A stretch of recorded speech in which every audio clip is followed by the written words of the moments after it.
மாதமாக கட்டிவந்த தனது வீடு தற்போது வீடு நிறைவு பெற்றுள்ளது என்பதை தனது சமூக வலைதள பக்கத்தில் வீடியோ மூலம் பகிர்ந்துள்ளார். விராட் கோலி மற்றும் அனுஷ்கா சர்மா ஆகியோர் 2022ஆம் ஆண்டில் 8 ஏக்கர் நிலத்தை ரூபாய் 19 கோடிக்கு வாக் கிராமத்தில் பிளாட் ஒன்றை வாங்கி ரூபாய் 13 கோடி மதிப்புள்ள அலிபாக் பங்களா ஒன்றையும் கட்டி முடித்துள்ளனர். உலக புகழ்பெற்ற கட்டிடக்கலை கலைஞர்களான பிலிப் கவுச் தலைமையின் கீழ் 10,000 சதுர அடி பரப்பளவில் 4 படுக்கை அறைகளுடன் காலிபோர்னியன் கோல்டன் பாணியில் வடிவமைக்கப்பட்டுள்ளது. விராட் கோலி மேலும் உயரமான மேற்கூரைகள் இயற்கையாகவே கனிம மரத்தினால் செய்யப்பட்டது இந்த வீட்டின் சிறப்புகளில் ஒன்று. டபுள் ஹெட் கட்டவுட் என சொல்லப்படும் 2 மடங்கு அதிக உயரம் கொண்ட இந்த பங்களாவின் லிவிங் ரூமில் நேரடியாகவே சூரிய ஒளி நுழைவது போல வடிவமைக்கப்பட்டுள்ளது. விராட் இயற்கை ஒளியின் ரசிகர் என்பதால் இவ்வாறு வடிவமைக்கப்பட்டுள்ளது. So this is the living room.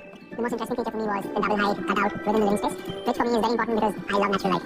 Living room பகுதியில் உள்ள கவர்ச்சியான இத்தாலிய பளிங்கு சுவர் வீட்டின் அழகை இன்னும் மெருகேற்றுகிறது. நீச்சல் குளம் மற்றும் தாழ்வாரம் இருக்கைகள் மற்றும் கண்ணாடி ஜன்னல்கள் எல்லாம் நேர்த்தியான வேறுபாடுகளை காட்சிப்படுத்துகிறது. பரபரப்பான நகர வாழ்வை விட்டு வெளியே வர இந்த பங்களாவை சுற்றி பசுமையான இடங்களாகவே கட்டப்பட்டுள்ளது. மேலும் பழமையான கற்கள், கவர்ச்சியான இத்தாலிய மார்பிள்கள், ராக் டிராவன்டைன் மற்றும்